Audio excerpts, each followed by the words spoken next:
Bon, on va aller par là. Bonjour bandeko, bonjour na pesi binombote bandeko na partout bozali bolanda ngai.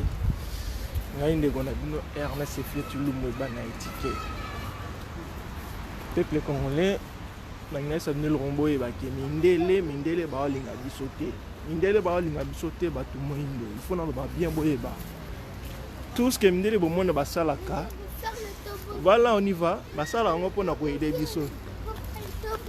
Ouais, la salle on peut n'avoir intérêt non. Soko moni mundela do salisa oyeba na sima aide wana. Il y a l'intérêt personnel. Donc faut boyeba yango. Nazo ça bino sincèrement boyeba yango OK. Ba aide nyoso mundele ba osala sur biso les alliés d'intérêt na ba. Donc baza ko utiliser nyoso dans la pona ba gagner quelque chose. Ba sala absolument gratuit. Donc on nazo ça bino mané. Vous allez sûr certain que Tozali dans l'abri à Mindele. Mindele sont là pour nous faire du mal. Besoin de ce qui se passe dans le Congo. Besoin de tant qu'il y a l'intérêt dans le rassurer, ils s'en foutent complètement de nous. Besoin s'en foutait complètement peuple congolais. Besoin de ça non. Donc là on est sur Mindele au sale, oh Mindele sali boy pour non, c'est bien calculé.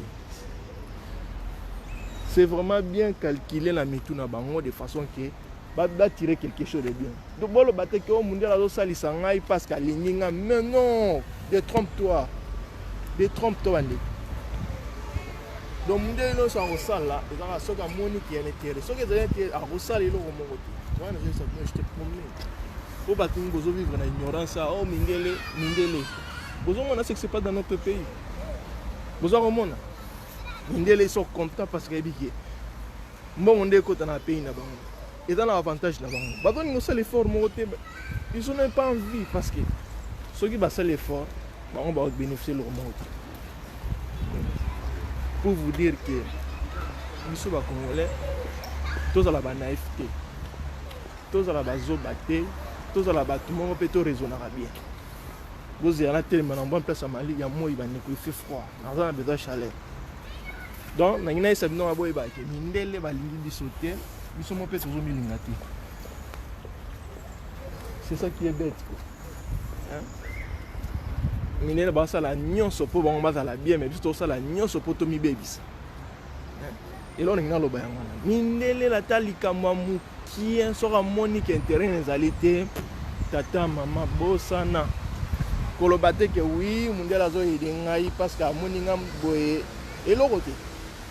Et lo mo côté na si et lo mo côté. Bonjour. Hein? Quoi? Donne. Merci. Donc, j'ai pas trop de commentaires à dire sur ça. Et on a le photo. Il photo bunda va Congo.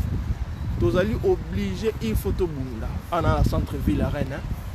Place dans la ligne en soleil. Il photo bunda. La face que nous avons dans la boutique africaine, nous allons au Babiren, sur la centre-ville, au monde dans la boutique africaine, banini, biloko bateka biso ba congolais dans la. Donc ba congolais mingi ba ra photo. Au ce moment ba les on est dans ba congolais, ba ivoirien, ba africain. Mais dans les 6 jours dans les loquets. Congolais tana mutu na yo ki. Mundela kotika la jamais ko ça eloko malonga pona yo. Et là, il y a ça. Jamais, je dis jamais que ça, il y a malonga pour yo noir, yo nègre, mais ma benga absolu macaque. Ok, nous sommes ça les pour na pour qu'il y vivre bien, aller bien, azala bien en mboka na mais yo to kufi et taliban. Et là, il y a ça. Donc, vous avez même au bande qu'on a sur ça là, bande bolinisa.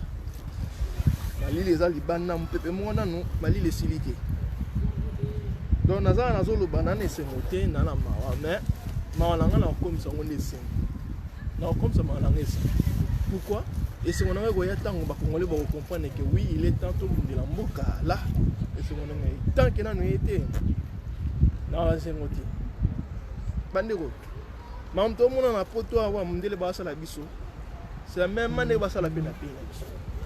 Mundela Basala nyonso pour na yé, na famille na yé, na école na yé. Jamais Mundela au sali kambo pour côté la peuple noir, non. Moi, vous allez la suite. Donc, maintenant pour Namboka, ceux qui te le disent, oh, Mindele, oh, communauté Mindele, dans la bien, oh, communauté Miyibi, parce que Bangonne, Bazar va favoriser, oh, ils ont ça la Congo. Bangonne, Bazar ça la tout.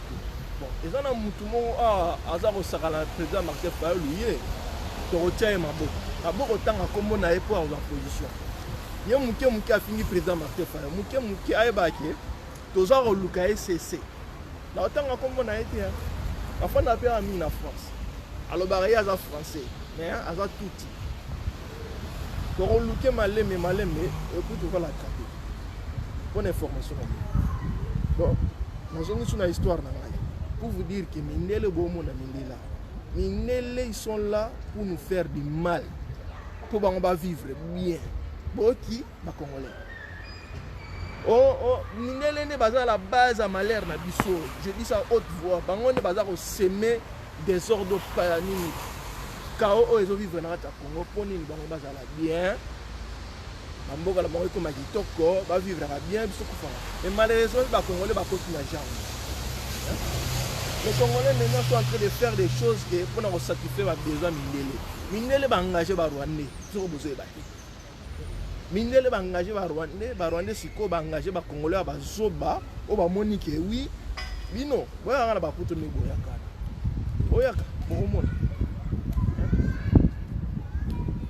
Donc vous préférez que moi que vous finissez à la prière. Vous avez un mongo, bien, on a comme un mongo parce que c'est pas Kabila et pas Félix, on a comme un mongo, on a comme un facilitateur qui est na poto, a tini bana bozila.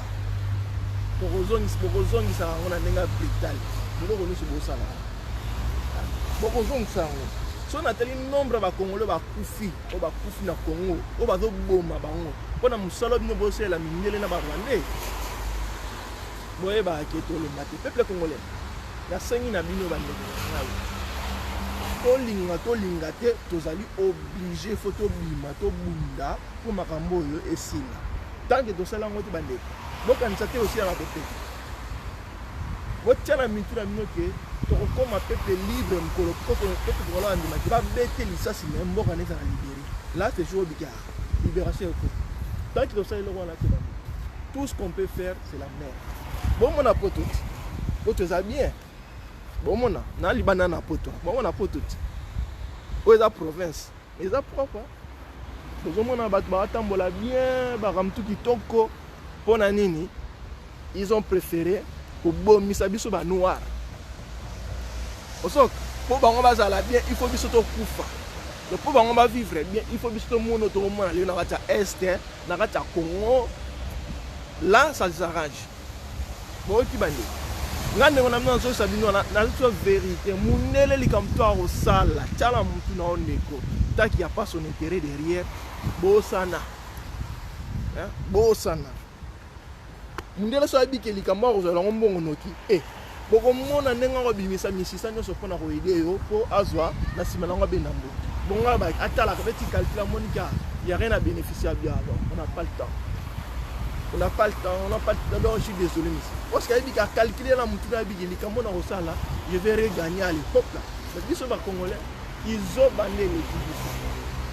Ils ont banné qui n'y a pas de ils ont banné. Il y a un ami bandé qui va à la protocole, on a encouragé à bango félicitations pour ça la bien. Mais il faut que il bloquer à miner les bénéfices, qui était. Mandé bazo ibana monga na biso par rapport nous besoin c'est rien yango ne faut pas na radio mo ya bien là bon bolingi ça na comme batterie 15%, donc nous allons obligé d'arrêter l'émission vite fait parce que j'ai plus de batterie, mais tant on a je vais encore enchaîner. Donc pour conclusion que ba Congolais ba tia espoir et pas Mindele au boss na solo donc fertilité. Le retour dans la poste, c'est moi qui vous donne ce conseil. Parce qu'on va en Afrique. Nous allons gagner des millions sur notre pays, sur notre vie. Nous allons sacrifier toute une nation pour continuer à vivre dans le pays. Nous allons méchant. Surtout bino ba Congolais vous contribuer à malheur, vous payerez cher. Je dis ça avec force, avec détermination. C'est pas normal. C'est pas normal. Comment expliquer que Bamindele la mort à la banque va vivre bien? Pourquoi Bamindele vivre bien? Il doit piller chez les Noirs. C'est pas logique ça. C'est normal que il faut continuer parce que ce qu'il faut chez nous, c'est plus que ce que vous pouvez chez nous. Dans ce qui on a parce que créer dans le temps, et que vous avez la masolo, on a fait comme ça la Congolais qui au bas de Kamboka. Les Cambodgiens, même 20 générations après, va foutre. Ok. Ils vont payer ça. Ils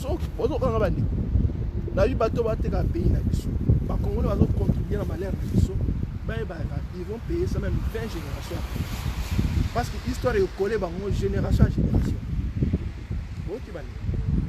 Donc, conclusion avec la base à malheur. Tout ce qu'on est en train de vivre aujourd'hui dans la responsable des engagé par Rwandais, par Ougandais, par Tanzaniens, après engagé par Congolais, par Zoba, par Vieux à Nicolo, Toro Sorabinoki. Là, ici, nous sommes Congolais, nous sommes contribués à faire réussir la PTT. Congolais, pour nous libérer le mot, tu es obligé de se battre. Il faut tu dois se battre. Pour l'indépendance, pour la paix, pour la tranquillité, pour l'avenir, pour la vie sociale, pour la santé, pour l'éducation, tu dois se battre. Et ça normal, et ça normal, franchement, c'est normal. C'est pas normal que quand on comprenne que nous comprendre que nous devons salir ma vie. Vous avez tordu, vous avez Baïbi que Félix n'a pas gagné les élections, Baïbi et Kabila c'est un Rwandais, Baïbi tout ce qui se passe dans les mais ils ne veulent rien faire parce que derrière ça, ils sont en train de gagner. Ils gagnent bien leur vie derrière ma maison. Donc, ils n'ont pas envie que ça s'arrête maintenant parce que ce qui s'est arrêté comme le couple. Pendant que Félix, Joseph Kabila, ça profite tous les pays européens. On a le bien sans faute. Et ça va américain, tout ce monde-là. Parce que, et ça, le roman a clé des babas si c'est ma ramener. Il ne veut pas le faire. On sait aussi pourquoi. So, ça, on va côté la crise. L'entreprise n'a pas fonctionné sous terre. Ils sont responsables à notre misère, malheur, malheur, donc là, il va Congolais, ils vont contribuer. Aussi, et je l'ai dit, je l'ai confirmé, et vous savez, comme on m'a dit, c'est toujours un rapport, toi, on est toujours qui est mal, on a marambo, pour ça, tu les gars à passer ce phénomène. Sachez-le bien, vous allez payer. C'est moi qui vous dis avec détermination que l'union se va contribuer. Je vous promets, vous allez payer cher. Je vous promets. Là ça me fait pas rire. Ça me fait pas rigoler. Ça me fait pas rire, ça me fait pas rigoler. Franchement, là, ça me fait trop mal. Je vous dis sincèrement, franchement, je vous dis sincèrement que maman est aussi la bonne côté. Vous allez Congolais, vous participez dans le pays. Vous êtes comme riche, mais les beaucoup de riches, ils sont à l'aise, on a gagné l'argent. Parce que vous avez accepté que les Rwandais passent le Congo. Parce qu'il y a ça. Vous êtes là, on va vous faire payer ça. Ok. Le peuple congolais est tellement bunda. Il n'y aura pas de dialogue. Tout ce qu'ils vont faire comme dialogue, ça sera contre nous. La soutien à la batterie n'a que 15%.